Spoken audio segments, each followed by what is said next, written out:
Good morning, students. Welcome to my English channel. Today I am going to teach you a poem, that is The Daffodils, written by William Wordsworth.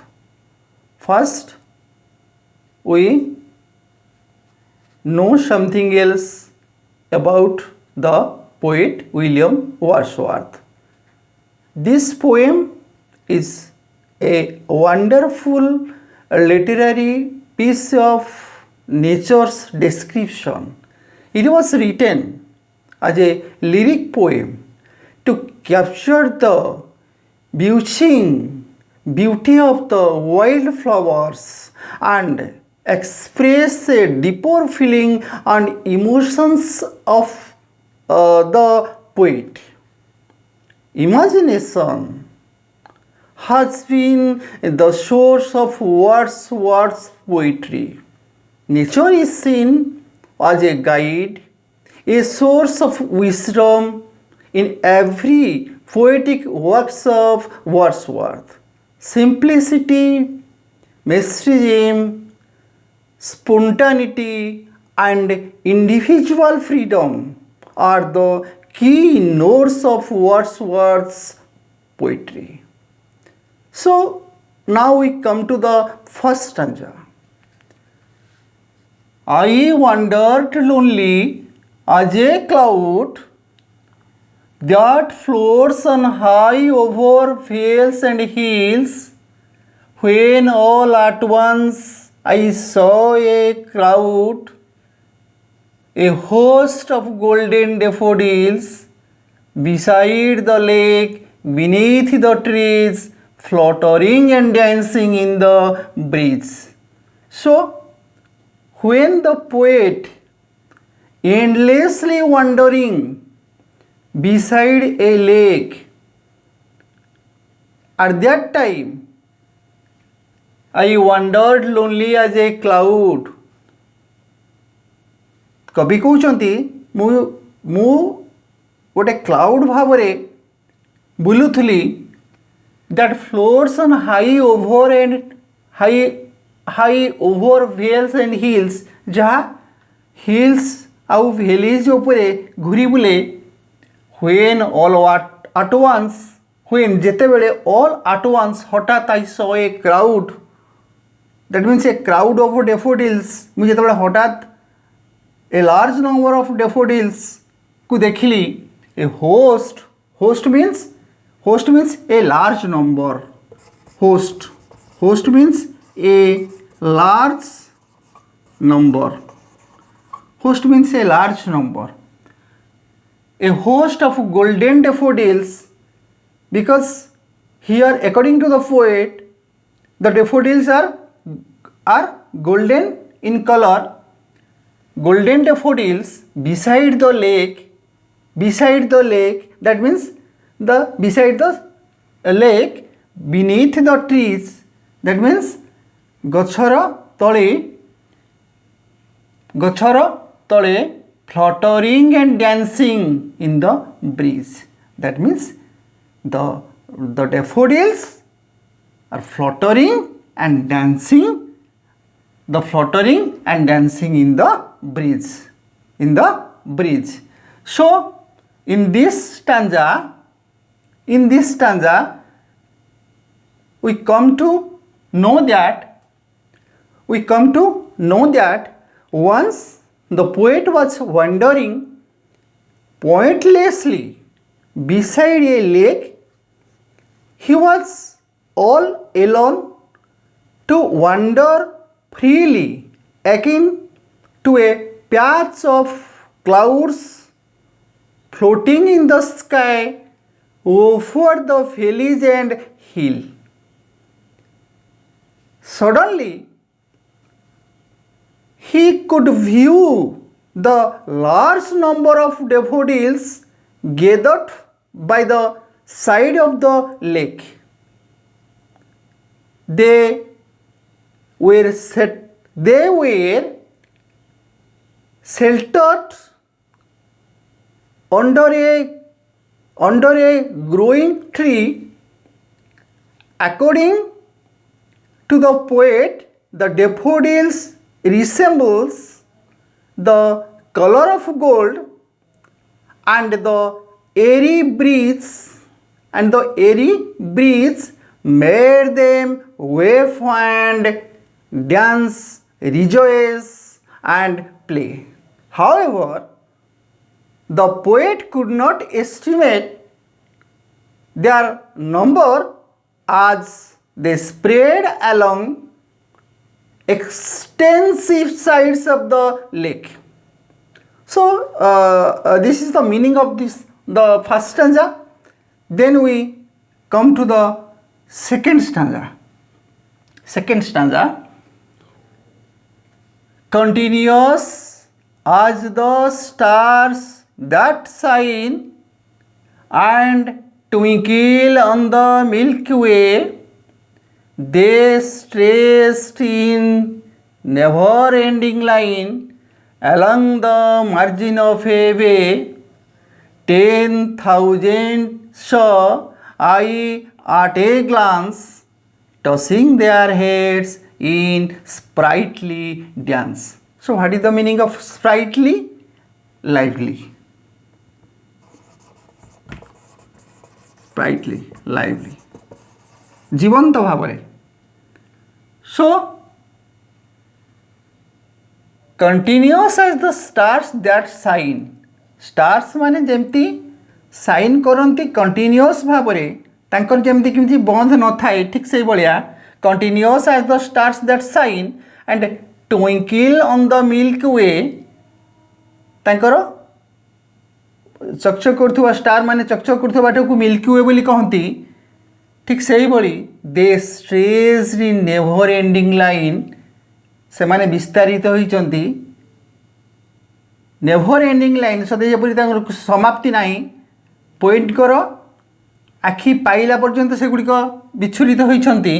Along the margin of ଏ ବେ, ଦେନ୍ side ବିସାଇଡ୍ of ଏ ବେ, ବେ means small c, bay, 10,000 saw I at a glance.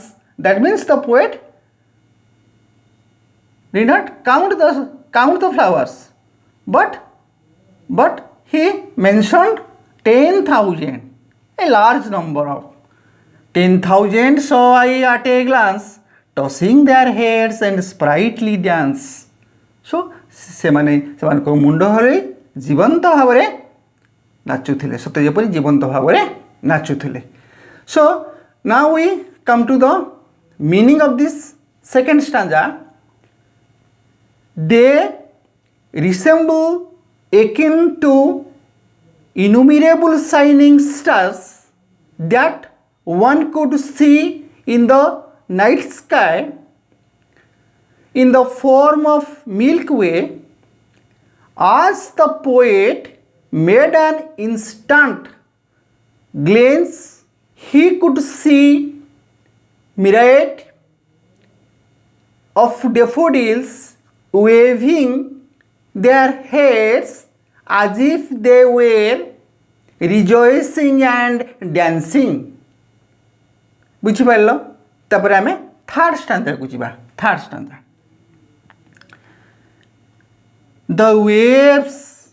The waves beside them danced, but they outdid the sparkling waves in glee. A poet could not but be gay in such a jocund company.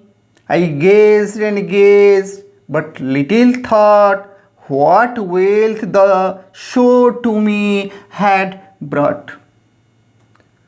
So the difficult was glee. The waves beside them danced, but they outdid the sparkling waves in glee. Glee means great delight. Glee means great delight. In great delight. Jocund means cheerful. That means the poet wants to say that the waves beside them the waves beside them danced wave गुड़ा भी ता side रे dance करुथिले the waves beside them dance but they outdid the sparkling waves in glee they outdid the sparkling waves गुड़ाक जो sparkling करुले ताकू भी से अतिक्रम कर वेव्सर स्पार्कलिंग की in glee in cheerful in great delight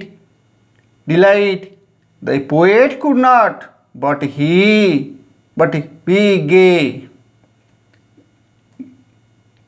and in such a jocund company I gazed and gazed but little thought what wealth the show to me had brought को भलिया दृश्य कवि गर हृदबोध होइछि को भलिया दृश्य कवि देखिछन्ति जे ए भलिया गोटे कंपनी से मिलिबो नाही बोली आशा प्रकाश करछन्ति so come to the meaning of the third stanza sing this the waves of the lake accompanied him dancing along with the daffodils but their lustrous dance was in no way comparable to the delight and gaiety of the flowers the poet seems to have franchised with the gazed at them, hardly knowing what enormous treasure he was accumulating in his mind. So this is about the third stanza. So now we come to the fourth stanza. For oft when on my couch I lie in vacant or in pensive mood, they flash upon that inward eye which is the bliss of solitude, and then my heart with pleasure feels and dances with the daffodils. So in the last stanza, pensive, in a pensive mood, in a pensive mood. Pensive means pensive means in a sad thought, in a pensive mood. Bliss of solitude. What is the meaning of bliss of solitude? That means the thought of the daffodils brings happiness when he is feeling lonely. That is called the bliss of solitude. तेणु निर्जनतार एक प्रकार आशीर्वाद भाया लगुला खुशी भाया निर्जनतार जो माने खुशी दौले that is called bliss of solitude. So for oft means often when my couch I lie in vacant in pensive mood जिते मोर काउच रे मु पड़ी रही थाए वैकेंट कि पेंसिव मूड रे पड़ी रही थाए सैड मूड रे पड़ी रही थाए दे flash upon that inward I that in minds I they flash upon से गुड़ी उद्भासित हो जाती मो आखि आगे आ कौन which is the bliss of solitude जहाँकि निर्जनतार आनंद आनी दिए and then my heart with pleasure feels तापर मो हृदयटा आनंद रे पूरी उठे and dances with the daffodils that means I get happy, then I feel happy when I remember the dancing daffodils. So this is about the fourth stanza. So we now come to the summary of the fourth stanza. That vista was impregnated in poet's mind for an everlasting time. In future, when the poet lied down on his couch either in a lonely or a pensive mood, the entire panorama that he saw in the woods beyond the park appeared before his mind's eye. Before his mind's eye. When his mind is unrestrained by the disturbing elements of the real world, he revives the memories of daffodils. So, this is about the fourth stanza. So, we now come to know what are the literary devices the poet used in his poem. First, we come to the rhyme scheme. Look at the rhyme scheme. Cloud, crowd, A, hills, daffodils, B. So the rhyme scheme is A, B, trees, breeze, C. So the rhyme scheme is A, B, A, B,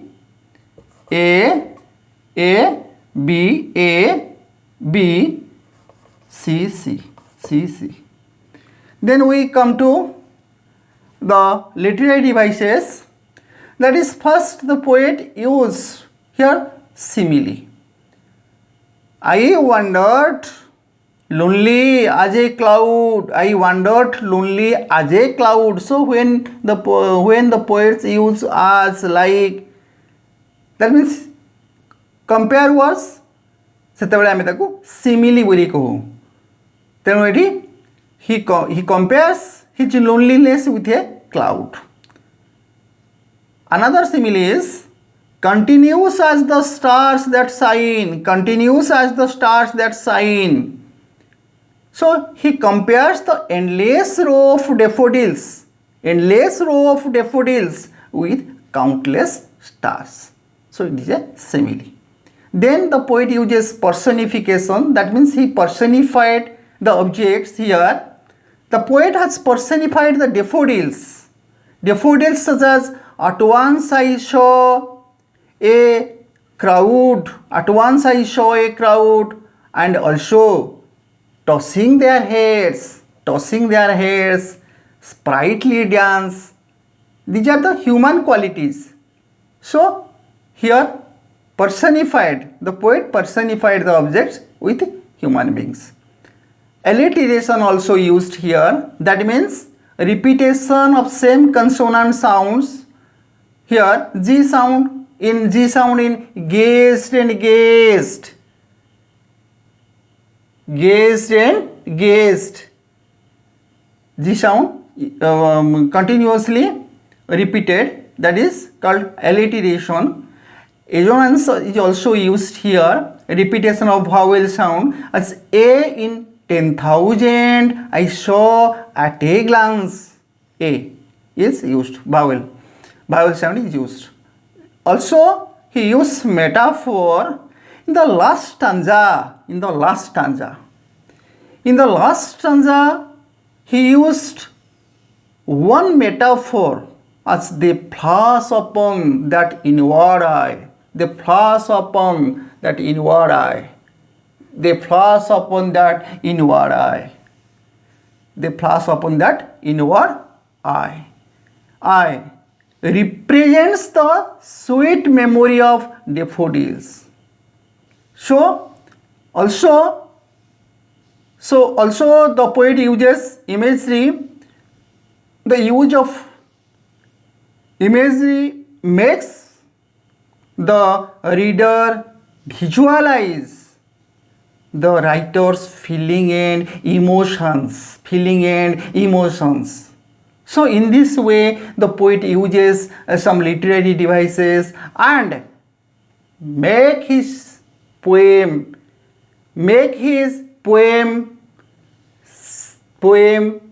beautiful. And generally his poem based on simplicity, mystery, spontaneity and individual freedom. So he was counted as a great poet of nature till now. Thanks you all.